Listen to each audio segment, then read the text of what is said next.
there, and welcome if you are new, welcome back if you are not. My name is Brittany, and today we are going to be making one of my kids' favorite breakfasts, or at least 3 out of the 4. I do have one who's not really into sweets, and so. But if you or your kids love sweet, like a sweeter breakfast, muffins type thing, then just keep watching.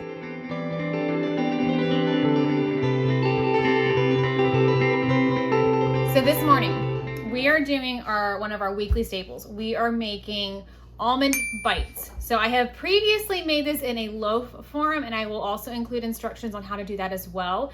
But my kids have seemed to prefer when I make them into little bites. And how I do that is by using a mini muffin pan.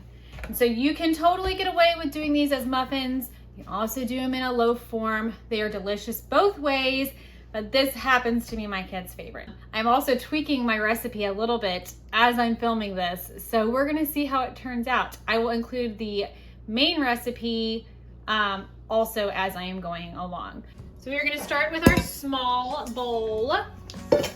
You're going to whisk together 2 large eggs, or medium eggs. I have medium eggs.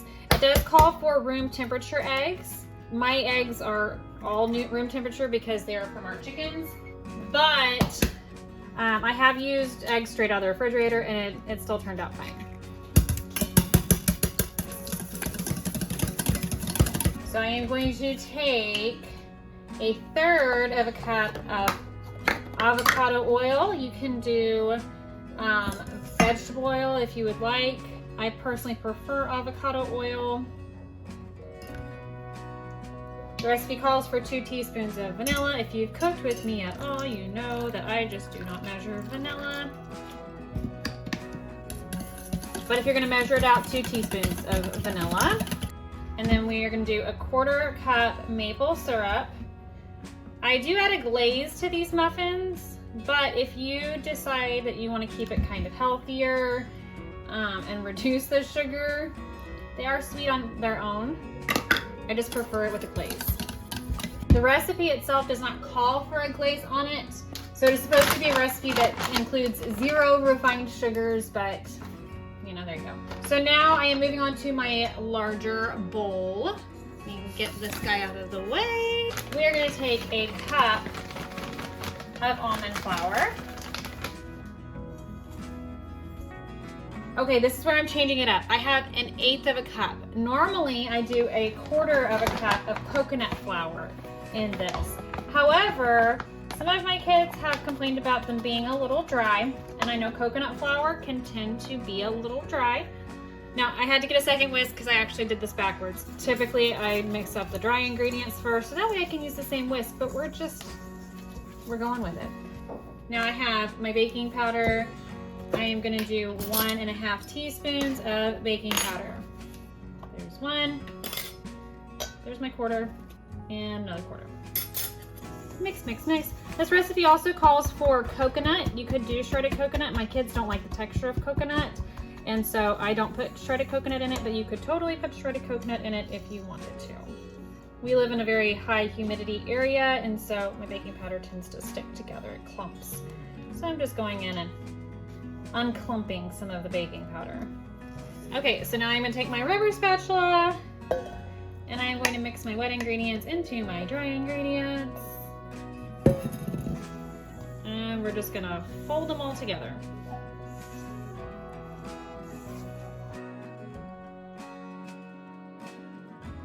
Okay, so I have 2 teaspoons and I'm just going to kind of dollop them in. So if you were going to put this into a loaf pan, you could just do a standard loaf pan. Whenever I was doing this as an almond loaf, I would line it with parchment and then I would spray it with avocado oil. I would bake it for about 30 to 35 minutes. If you were going to do this in larger muffins, I would probably go for about 25, between 20 and 25 depending on your oven. These are going to go in the oven for about 15.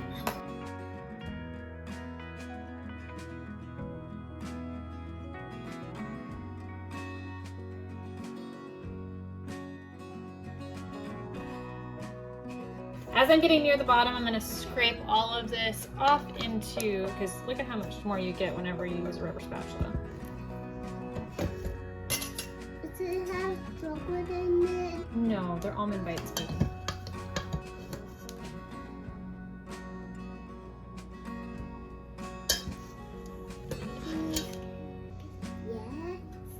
Yeah.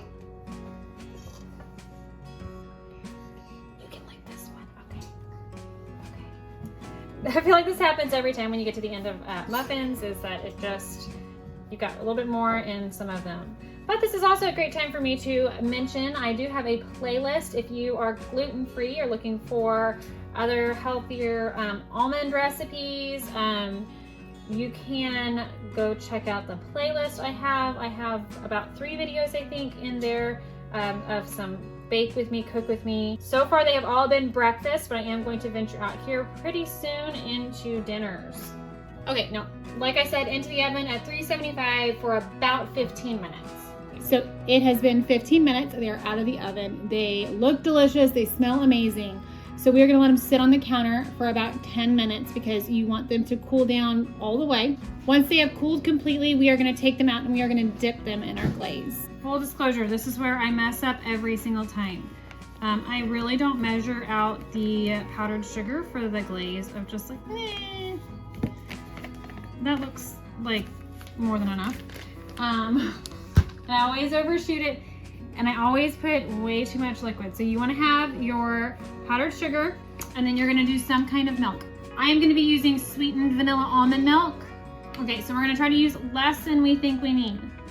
So we're just going to do a little dribble in, a little bit more. Be very careful. It goes from not enough to too much in a split second. You want the consistency to be pretty thick. So what I like about these little silicone ones is that you can just pop them out really easy. And then you're just gonna take it and you're gonna just kind of dip it in, let it drip for a second, and flip.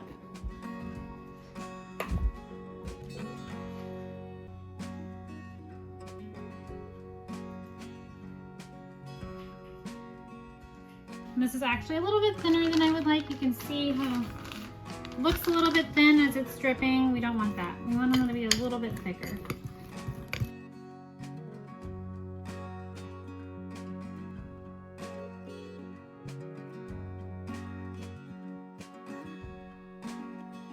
I'm gonna pause right here because I have kids who are already talking about being hungry, so I am gonna go take them also.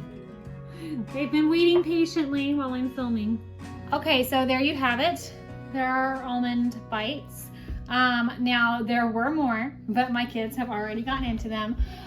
It is hard for me to keep these on hand. I will also say that they have said reducing the coconut flour actually did help a lot. They are not nearly as dry as they were before. I will have the full recipe in the description box below if you are interested in making these. Please let me know if you do and what you think of them, if you like them, if you make any changes to the recipe. I would love to know if they turn out better, because I'm always looking to update my recipes if there's a better way of doing it. If you're looking for another breakfast option, please make sure to click this link over here to go check out another video. And until next time, bye.